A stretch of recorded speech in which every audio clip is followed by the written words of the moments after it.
Buonas! Como estão os nobres foliões?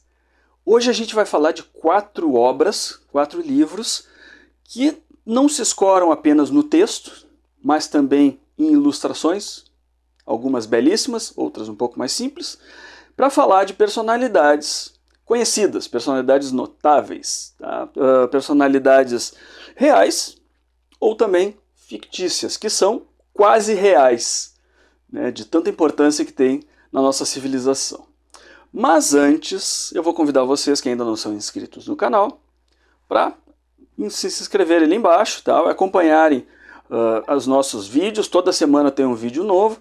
Para esse ano a gente tem bastante conteúdo legal que eu estou separando e estou pesquisando, tá? Vocês não vão se arrepender. Inclusive semana que vem a gente vai contar a história do inglês maluco, tá, que sumiu nas florestas brasileiras procurando uma cidade perdida. E dizem alguns que foi o personagem que inspirou o Indiana Jones. Se isso é verdade ou não, a gente vai descobrir junto semana que vem. Tá? Então, inscrevam-se, amigos. A gente vai começar falando da menina Mary Shelley, essa querida aqui, que nos trouxe essa obra fenomenal chamada Frankenstein, Prometeu Moderno. E esse livro aqui foi lançado pela Dark Side Books. Vocês sabem que às vezes eu pego um pouquinho no pé da editora, né, de brincadeira.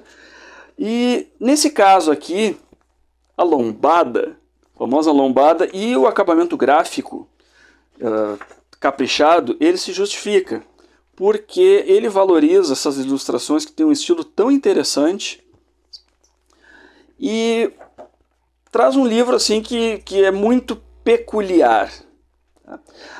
Deixa até eu contar um caos relacionado à editora, tá? Não deveria citar o nome da editora por causa, de repente, né? Eu fui numa livraria recentemente e aí notei uma ilha inteira de livros da Caveirinha. E aí comentei com o vendedor lá, né? Poxa, estão tomando conta, né? Tal. E aí o cara me disse o seguinte: pois é, eu fiz uma venda recente de R$3.000 de livros da mesma editora. E aí é um volume grande de obras, né? E aí ele questionou, né, a compradora, uma moça: mas tu pretende ler todos esses livros aqui e tal? Ela disse: não, é para decorar o meu consultório. Depois eu falo de lombada, vocês pegam no meu pé, né? Então, tudo bem. Nesse caso aqui, esse livro foi escrito e desenhado, né, ilustrado por 2 autoras, a Linda Bailey e a Julia Sarda. Deve ser espanhola, não cheguei a me ater muito à biografia delas. É um livro que é recomendado pelo que eu imagino mais ou menos pelos 12 anos, é uma linguagem bastante acessível, os textos não são grandes, tá? Mas são muito explicativos. Ele conta uma história muito bem contada, assim, muito elaborada e traz bastante informação, mesmo sem tanto texto. Conta a história da menina, moça e mulher Mary Shelley, que perdeu a mãe muito jovem. A mãe dela era uma escritora que fazia ensaios e escrevia buscando a igualdade entre homens e mulheres. Hoje ela seria chamada de feminista. A gente está falando isso no início do século XIX, então realmente era uma mulher à frente do seu tempo. A Mary Shelley era uma criança rebelde. O pai dela não se dava muito bem com o pai dela, tal. E numa idade jovem, né, muito jovem, foi mandada para Escócia para morar com uma família lá. Depois voltou. Com 16 anos ela foge com um sujeito chamado Percy Shelley. O sobrenome de solteira da Mary Shelley era Godwin. Tá? E ela se envolveu, né, entrou numa patota, numa galera, numa turma do barulho, com outras pessoas, num determinado verão. Enquanto eu estou enrolando, eu estou procurando aqui. Está aqui a galera. Tá? Liderada pelo maior poeta do mundo na época, um sujeito completamente hedonista chamado Lord Byron. Tá? O cara da pá virada, completamente devasso. Em 1816, eles se hospedam na vila Diodati, que fica no interior de Genebra. E aí eu me dou conta que eu tenho alguma ligação pessoal, de pelo menos chegar perto dos 4 personagens desses livros. Por exemplo, começando com a Mary Shelley. Em 2017, eu fui expor uma obra minha em Genebra. Recebi um convite, fui lá. Cara, e eu fui descobrir depois que eu voltei que eu estive a 1 quilômetro da vila de Odate, onde essas pessoas notáveis se hospedaram no verão de 1816, que foi chamado o Ano Sem Verão. Explodiu um vulcão na Indonésia, que cobriu um mundo de fuligem, gerou fome, gerou frio, foi uma calamidade. Foi um ano sui generis. E eles estavam lá, alugaram esse lugar para ficar, e não tinham muito o que fazer. Não tinha muito o que fazer no Lago Genebra, que é ali perto e tal. E uma noite, o Byron propõe um desafio. Deixa eu ver se eu acho aqui o Byron propondo o desafiozinho dele. Aqui, tá. Estavam ali em volta do fogo, tal, não temos muito o que fazer. E o Byron propõe o desafio que é cada um criar uma história de fantasma, uma história sobrenatural. Aqui mostra, essa página aqui é primorosa, olha só que coisa linda, cara, essas criaturas, assim, esses espectros. O Byron, ele estava lendo um livro chamado Fantasmagoriana, não sei se a Bá tem, eu tenho que ler esse livro. Esse livro impressionou todo mundo, e aí cada um ficou incumbido de criar a sua história. Tá? A Mary estava com bloqueio criativo, mas aí quando ela foi dormir, ela teve um sonho, influenciada pelas conversas deles, né? Ela teve um sonho com uma criatura horrenda, né? Que assombrou a imaginação dela, e a partir daí ela se deu conta que ela tinha a história dela. Tá? Deixa eu ver o que mais eu tenho aqui para mostrar para vocês de bonito. Só dar uma passadinha aqui. Bom, e aí o livro ele vai contando a história da Mary Shelley. A Mary Shelley, quando lançou o Frankenstein em 1818, muita gente não acreditou que ela tinha escrito. Acharam que era o marido que tinha escrito. Foi uma lenda que perdurou por um tempo. Mas aí, finalmente, a Mary obteve o seu lugar na história como a criadora de uma das maiores histórias de todos os tempos, na minha opinião. Tá? O livro termina mostrando a influência. Tal. Aqui é o filme do Karloff. Né? Ao final do livro, a gente tem um compêndio, será? A gente tem uma história aqui da Mary. Esse aqui é o retrato mais famoso dela, né? E aí conta a história da Mary Shelley em texto. Então ele é bem completo, apesar de não ter tantas páginas assim. Deixa eu ver se tem. Não tem paginação. Mas não é muito grande, viu? Vocês veem que é um livro fino. Acho bem interessante para as crianças, tá? Porque ele, em diferentes níveis, assim, ele atinge o leitor. Sendo criança ou sendo adulto. Tá? Bom, aí a gente vai para o nosso segundo personagem, tá? Que é o Charles Darwin. O Darwin,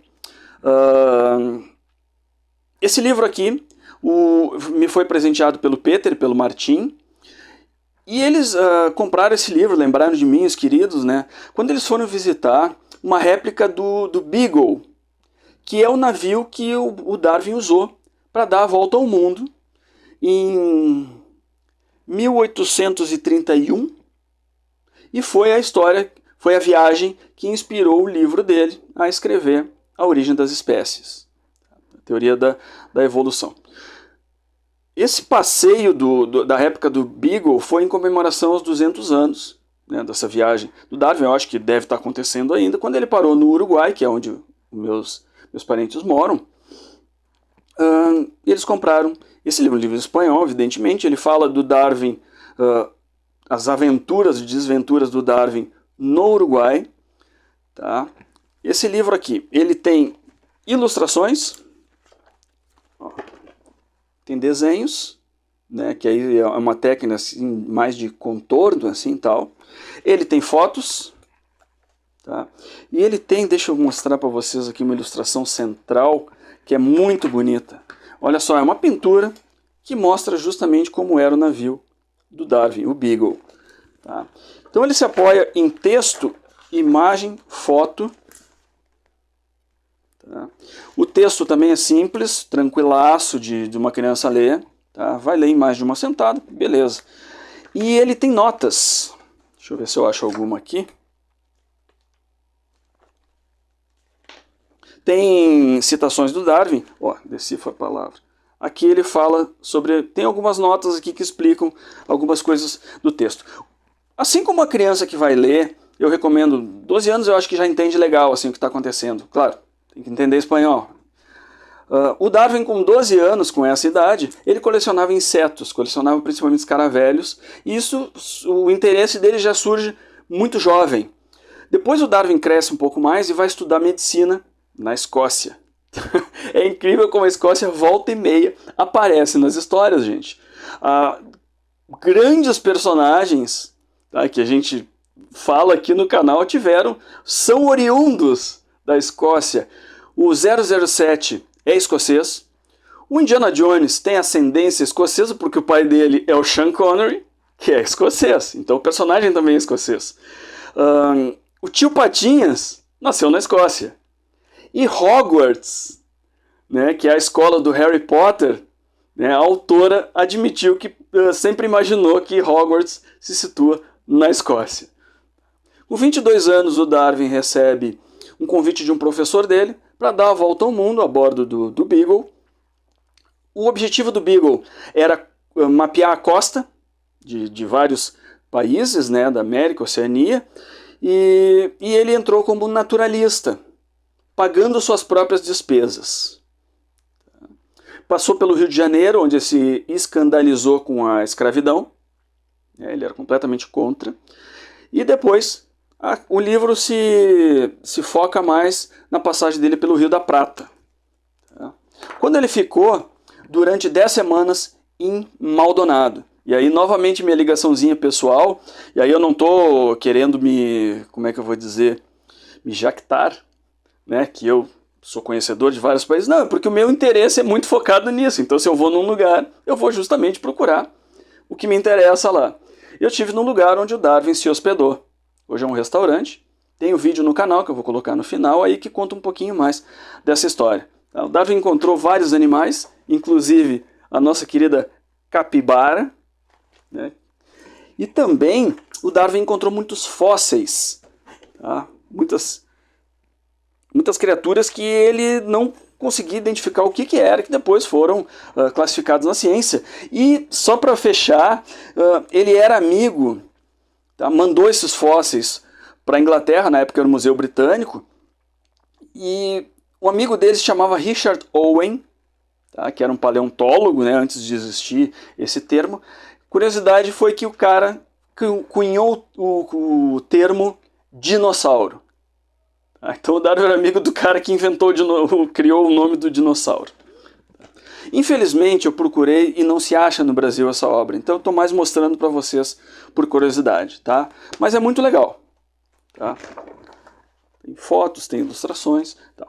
Foi uma galera que escreveu e desenhou, tá? Vários autores, porque envolveu muita pesquisa dos diferentes assuntos que ele trata. Bom, vamos para o terceiro livro, que esse é o mais, é o primo pobre da série, mais pobrinho, mas ele é muito interessante porque ele traz pinturas na paisagem do livro. Deixa eu mostrar um pouquinho para vocês aqui. Claro, é a história do Paul Gauguin.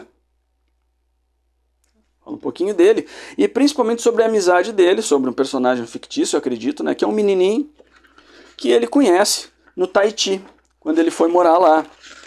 O Gauguin se mudou para o Tahiti e acabou ficando por lá até o fim da sua vida.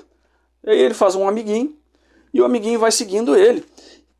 E aí que fica interessante, que ele vai acompanhando as andanças do Gauguin e vai aparecendo algumas obras do Gauguin no livro. Deixa eu mostrar para vocês uma aqui que é legal. Olha aqui, ó. Aqui aparece o Gauguin pintando um dos quadros mais famosos dele, que ele fez lá no nos mares do sul. O Gauguin, ele era um grande viajante. Ele começou a vida dele morando no Peru, depois morou na Bretanha, morou na Martinica, na América Central, talvez, nas Américas tropicais, tá? E terminou a vida dele nos mares do sul, no Tahiti. O Gauguin era um cara que ele tinha posses. Ele trabalhava no ramo imobiliário, ele tinha grana, perdeu tudo. Ele colecionava pinturas, até que ele resolveu, deu um estalo e começou a pintar também. Primeiro no estilo mais tradicional, impressionista, e depois, quando ele se muda para o Tahiti, aí a criatividade dele explode, ele começa a trabalhar com cores muito diferentes, e aí é legal esse livro. Esse aqui é o livro para as crianças mais novinhas, assim. Tá? Ele tem texto grande. Ó. Isso aqui é para os pais que querem atrair uma curiosidade, né, do seu filho, da sua filha, para esse lado assim, artístico. E é uma história bonita, bem contada, assim, singela, digamos. Tá? Olha só. Ele brinca com as cores que o Gauguin usava, ali, ó, árvores azuis, tal. A gente tem aqui também, deixa eu ver, mostrar para vocês aqui. Se eu acho o cachorro amarelo. Esse quadro aqui, ó, do Cristo, ele é bem conhecido, do Cristo amarelo, Simpsons, né? Deixa eu ver o cachorro vermelho, se eu acho aqui. Não vou encontrar. Ah, tá aqui. Eu mostrei para vocês. Essa pintura do cachorro vermelho também é muito conhecida e gerou muita polêmica na época. Aí um pequeno hiperlink. O Gauguin era muito amigo do Van Gogh. Eles trocavam muita ideia e tal, e começaram a discutir uma noite. Quebrou o pau entre os dois. O Gauguin saiu pistola e notou que na calada da noite o Van Gogh vinha perseguindo ele com uma navalha. Aí o Gauguin deu no pé, porque ele viu que a altercação seria séria. O Van Gogh voltou para casa e nessa noite ele arrancou metade da orelha dele. Então o Gauguin esteve envolvido no caso da orelha do Van Gogh. Por questão de saúde e também de interesse, ele foi morar, terminou a vida dele no Tahiti.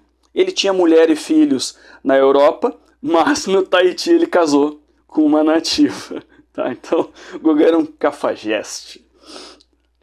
Foi lá que explodiu a imaginação dele, ele pintava areias rosas, né, o cão vermelho que eu já citei. Ele é um pioneiro da arte moderna. Tá? O estilo que ele desenvolveu hoje se chama de cloisonnismo. É isto? É isto. Tá? Que se notabiliza por cores vivas e contornos escuros. Tá? Eu tive a oportunidade de olhar algumas dessas obras do Gauguin no Museu d'Orsay, em Paris, que elas estão expostas lá num lugar especial do Gauguin. Tá? E as cores, meus amigos, continuam vivas mesmo quase 200 anos depois. Bom, e aí a gente chega à joia da coroa, a joia da coroa britânica. Tá? Que é esse livro aqui que é impressionante. Tá? Não tem outro adjetivo para descrever essa obra aqui. O lançamento da Pipoca e Nanquim. Tá? Que, assim, ó, aqui se justifica um acabamento gráfico diferenciado. Olha eu aqui no buraquinho, na janela do Sherlock. Esse livro aqui se chama Na Mente de Sherlock Holmes. Foi lançado recentemente, vocês acham facilmente na Amazon, inclusive tem promoções. É um trabalho de paixão, é um lançamento da Pipoca e Nanquim que prima pela, como é que eu vou te dizer, por te trazer a obra da forma mais caprichada possível. O papel foi, vi vídeos, né, deles comentando a trabalheira que deu. O trabalho de gráfica, gente, que deve ter sido incansável. O tipo de papel que permite algumas brincadeiras durante o livro. Tá? Esse acabamento aqui, o papel é grosso, tal. Enfim, gente, as cores são muito vivas. Gente, é um livro que tem uma diagramação que eu nunca tinha visto na minha vida. Tá? É um livro único. Até assim, ó, chego a torcer para que eles não lancem outros volumes. Tá? Porque isso aqui é obra de uma vida. Eu não estou exagerando, tá, gente? Eu vou mostrar para vocês. A brincadeira aqui é a gente entrar na cabeça do maior detetive do mundo.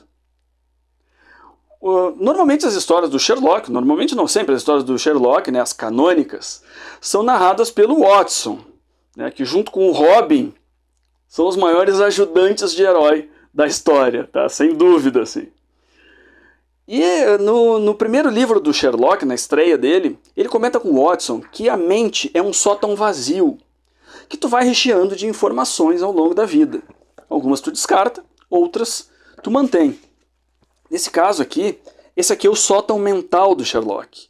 Olha a quantidade o volume de conteúdo que ele guarda relacionado somente ao que interessa a ele. Porque o Sherlock ele tem uma coisa engraçada que ele não sabe que a Terra gira em torno do Sol. Para ele é uma informação descartada porque não ajuda a solucionar crime. Os dois autores são amigos desde sempre, o que eu acho que faz uma baita diferença, né? Que é o Cyril Lieron e Benoît Dahan. Trabalho assim, ó, primoroso de pesquisa, uma trama bem elaborada, diferente de tudo que a gente está acostumado. Como eu falei para vocês, a diagramação é uma loucura de acompanhar. Tá? Olha só, aqui mostra o sótão mental do Sherlock. E ele ali dentro tentando desvendar algumas pistas. E assim vai ao longo do livro todo. Tá? Deixa eu ver uma outra aqui, que tem uma diagramação diferente. A arte eu acho que ela combina muito bem com a história. Meio caricatural, assim. E é muito detalhado, gente. Às vezes talvez seja um pouco detalhado demais. É tanta coisinha para ficar cuidando. É livro para ler mais de uma vez. É livro que tu não consegue ler numa sentada. Olha só que coisa linda. Trabalho de cores. Eu fiquei realmente assim, ó, eu fiquei muito impressionado. A história. O Sherlock começa o livro entediado, se chapando. Ali, ó, tá ele, caidaço. Até que chega um amigo do Watson que está desmemoriado. E a trama daí se desenvolve, eles indo atrás de algumas pessoas, alguns cidadãos londrinos que estão desaparecendo. E eles não têm necessariamente alguma ligação um com o outro, que aumenta o mistério. Em paralelo, a gente tem um circo chinês, que está na cidade. Tá? O livro tem um recurso que é muito legal, que é o fio da meada, digamos. Tu vai seguindo uma cordinha que vai te levando para os lugares, de um lugar para o outro. Olha só. Tu não tem uma página igual a outra. Tá? Segue o fiozinho. É interessante que ele tem bullets. O que seriam os bullets? São uns... Como é que eu vou te dizer? Aqui, ó, por exemplo. Ele dá foco em alguns objetos, algumas pistas que vão levar a desvendar o mistério. Tá? O Watson serve como alívio cômico, né? E também ele faz um paralelo com o assombro do próprio leitor diante da trama. É legal que o livro ele não como é que eu vou dizer? Ele não tem vergonha, tá, de assumir que ele é baseado em várias interpretações do Sherlock. Não apenas no livro, porque parece que recentemente, assim, algumas obras meio que tem vergonha da roupa tradicional do Sherlock, do tipo de cachimbo que ele usa, porque são imagens, tá, que foram tornadas, como é que eu vou te dizer, que entraram no imaginário popular, né, através das ilustrações do sujeito chamado Sidney Paget, que criou o visual do Sherlock que a gente está acostumado. Então olha só, e assim vai, o Sherlock ele começa de cartola, de casaca, assim, cartola, e tudo bem, ok, o Sherlock dos livros, ele era assim e tal. Gente, até que tem uma página que mostra aqui, ó, parece aquela cena parece o Rambo botando a faixinha, assim, sabe?